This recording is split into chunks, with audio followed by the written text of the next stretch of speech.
Hello, welcome to Theosophy in Wales. I'm Dave Marsland.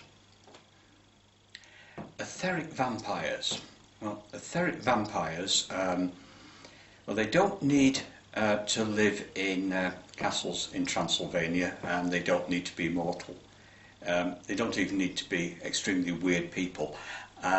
They can be quite normal, regular people on the surface. Now, what's an etheric vampire? We absorb prana, or life energy, from the sun. This is absorbed through the...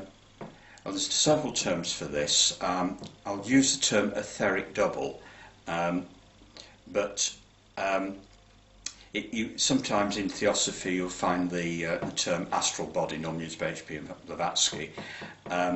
Also the term etheric body, but what we're actually referring to is the highest levels of the physical body, which are made of etheric material, which science doesn't recognise, and these absorb energy, prana, life energy, from the sun.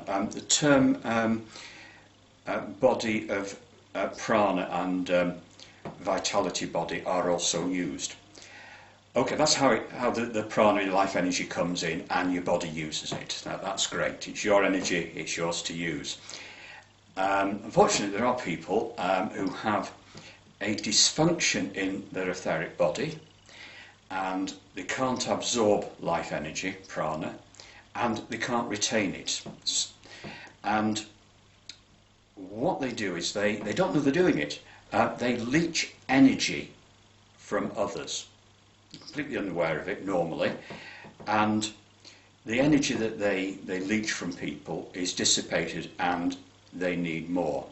So that's the etheric vampire, someone who feeds on somebody else's energy, and they can be sometimes very charismatic, happening people. Unfortunately, they leave everybody around them completely drained of energy. And that's what they'll do. They'll drain you of energy. We've probably all met somebody like that when you're with them, you've been with them a little while, you feel completely exhausted, even though they're quite enthusiastic and sort of happening. It's a problem. You've got people, they may be very likeable people, but how do you deal with this? Well, firstly, the obvious one is to stay clear of them, and that's not always possible, unfortunately. Maybe in your family, maybe someone you work with, or someone you have to deal with on a regular basis. So that's probably not always an adequate strategy. Being aware of etheric vampirism will help. It will help you form a natural defence. You become aware of it, and you will, at a subtle level, or a subliminal level, I suppose, develop a level of immunity.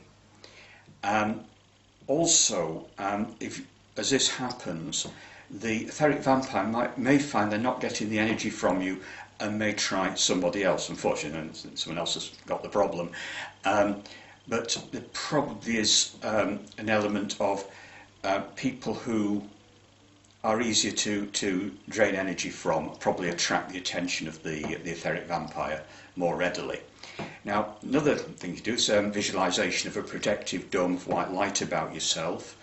That can be very effective. So again, that will develop a form of immunity. That can be a regular thing.